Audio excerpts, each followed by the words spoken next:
Political science lecturer at the University of Ghana, Professor Ransford Jampo, is calling for a total overhaul of the majority leadership in Parliament. Professor Jampo, who described the posture of the majority side as hawkish, insists they must be relegated to the backbench, arguing that the pronouncement of the leadership frustrates efforts at building genuine consensus. He said this in a latest JoyNews hotline documentary, Ghana's Hung Parliament. A blessing or a curse? Here are some excerpts of that documentary.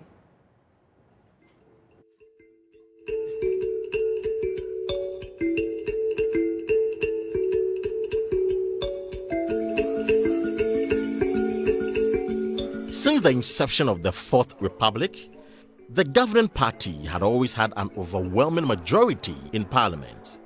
But MPs were ushered into the 8th Parliament with equal numbers and one independent candidate. It's the first time in Ghana's history that the legislature recorded 170 male MPs from both sides and also 20 female MPs from the divide, plus an independent MP representing the people of Fomena in the Ashanti region. Some Ghanaians were excited about the current composition of Parliament, hoping that it would help the legislature to play its oversight responsibilities and sharpen the country's parliamentary democracy. Ransford Jampo is a political science lecturer at the University of Ghana. If you have parliament and it's always one-sided, one side led by majority and you always have minority and the majority will always have its way, then that parliament is deficient or will be deficient in functioning as a countervailing authority to the powers of the executive. When we got to 2020 and we held elections, Ghanaians said enough of that kind of parliament. They voted to give us a hung parliament. And for me, it is unique to the extent that it's not happened before. It is unique to the extent that now the majority group will not have the political strength or the political muscle to flex. Governments, and it's not peculiar to Ghana, ruling governments have agenda that they pursue. They need to drive the agenda with the approval of the legislature as provided in constitutions the world over. And so if you have the numbers and you are in government, it makes your work easy. If you don't have the numbers, then you have the added task of ensuring that the other side of the divide buys into your agenda and travels with you on the journey that you want to go. So the first hurdle members of the governing NPP had to cross at the start of the 8th Parliament was to get the NDC caucus to back down on its quest to nominate a candidate for the speakership. But according to the minority, the NPP caucus failed to reach out on time. The party had already agreed to nominate Aban Babin as their candidate for the election of the speaker when former Speaker of Parliament, Professor Michael Quay, who at the time was still interested in being the speaker, reached out. But I told him, bro, you know the difficulty that we have when we try to elect Peter Lajiti.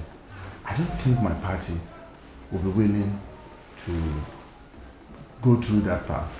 But if your party can present you, and our party doesn't present a position, because as at that time, my party hadn't taken a decision as to whether we feature a speaker or not. If you can get your party to do this, and then my party doesn't put a candidate on my honor, you can count on me. Then he asked, okay, so what does it take to reach out? And I also added, sorry, that since after the election, nobody is reaching out from your end. So my party hasn't yet met. We are meeting today to consider what to do. And I said, oh, so sure? I said, yes. Okay, so what will be my solution? I said, well, Alhaji Muhammad Idrisu is the Council of Elders on our side. In my view, if you could talk to Hackman, who is the chairman of the Council of Elders, to start talking from the top. If some understanding is reached that, oh, let's allow the NPP to do their speaker thing, then it becomes easy. But obviously, as a whip, I will stand by what my party said. A minority determined to elect Aban Babin as Speaker of the 8th Parliament began mapping out strategies. The first was to court the support of the independent candidate, Andrew Isiama, of the Fomena constituency. Yeah, and a lot of things happened. What was his reaction? He wanted time to think. And I can tell you one funny thing. I spent more time talking to his wife than himself. As part of my strategy. Talking to his wife and telling her what we were ready to offer, if he could come on board and what have you, until a powerful king called him. And then obviously we all respected that king. So there were attempts to put him to the side of the NDC? Yes, we did. And I think that we were almost succeeding. Then a powerful king called him.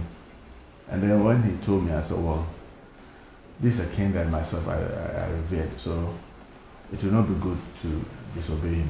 But my advice to you is that you know how they've treated you. Don't accept anything. If you accept a ministerial position, they'll humiliate you.